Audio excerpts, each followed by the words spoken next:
ಜಾತಿ ಧರ್ಮದ ಹೆಸರಲ್ಲಿ ರಾಜಕೀಯ ದೊಬ್ಬರಾಟ ಆಡ್ತಿರೋ ರಾಜಕೀಯ ವ್ಯಕ್ತಿಗಳಿಗೆ ಧಿಕ್ಕಾರ ಧಿಕ್ಕಾರ ಧಿಕ್ಕಾರ. ನಮಸ್ಕಾರ, ನನ್ನ ಹೆಸರು ಮನೋಹರ್ ಆರ್ಮನ್ ಅಂತ. ಇಲ್ಲೊಂದು ಸೂಕ್ಷ್ಮತೆ ಇದೆ, ಅರ್ಥ ಮಾಡ್ಕೊಳ್ಳಿ. ನಾನು ಯಾವುದೇ ರೀತಿಯ ಜಾತಿ ಧರ್ಮದ ವಿರೋಧಿ ಅಲ್ಲ. ಮೊನ್ನೆ ಸಿದ್ದರಾಮಯ್ಯ ಒಂದು ಅನೌನ್ಸ್ಮೆಂಟ್ ಮಾಡ್ತಾರೆ, SC ST ಅನ್ನೋ ವಿದ್ಯಾರ್ಥಿಗಳಿಗೆ ಉಚಿತವಾಗಿ ಬಸ್ ಪಾಸ್ ವಿತರಣೆ ಮಾಡಕ್ಕೆ ಅನೌನ್ಸ್ಮೆಂಟ್ ಮಾಡ್ತಾರೆ.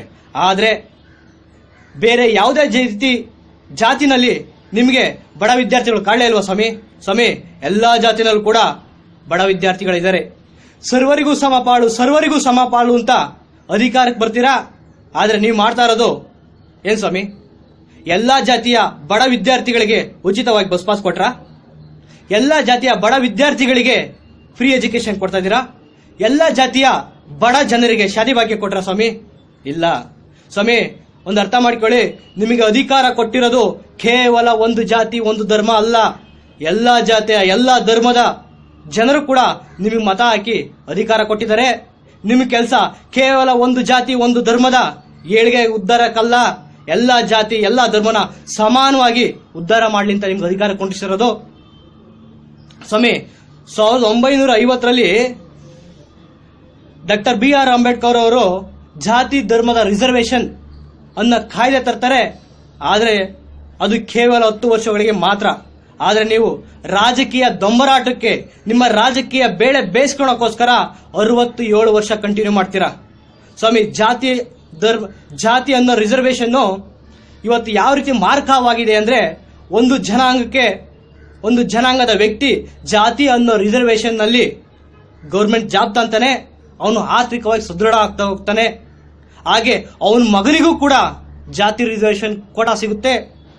ಹಾಗೆ ಅವನ ಮೊಮ್ಮಗನಿಗೂ ಕೂಡ ಜಾತಿ ಅನ್ನೋ ರಿಸರ್ವೇಶನ್ ಸಿಗುತ್ತೆ. ಆದರೆ ಇನ್ನೊಂದು ಪಂಗಡ ಇರೋ ಬಡ ಜನರಿಗೆ ಯಾವುದೇ ರೀತಿ ರಿಸರ್ವೇಶನ್ ಸಿಗಲ್ಲ. ಆದರೆ ಅದು ಏನು ಎಂಟೈರ್ ಫ್ಯಾಮಿಲಿ ಆರ್ಥಿಕವಾಗಿ ಹಿನ್ನುಡಿತಾ ಹೋಗ್ತಾನೆ.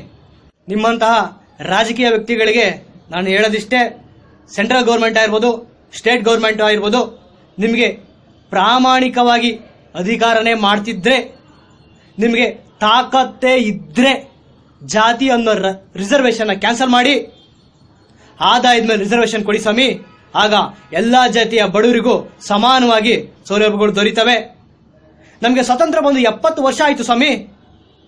ನಿಮ್ಮಂತಹ ಜಾತಿ ಧರ್ಮದ ಹೆಸರಿನಲ್ಲಿ ಜನರ ಸುಲಿಗೆ ಮಾಡ್ತಾ ಇರೋ ರಾಜಕೀಯ ವ್ಯಕ್ತಿಗಳಿರೋದ್ರಿಂದ ಇನ್ನು 70 ಅಲ್ಲ ಸ್ವಾಮಿ, ಇನ್ನು 150 ವರ್ಷ ಆದ್ರೂ ಕೂಡ ನಮ್ಮ ದೇಶದ ಪರಿಸ್ಥಿತಿ ಹೀಗೆ ಇರುತ್ತೆ.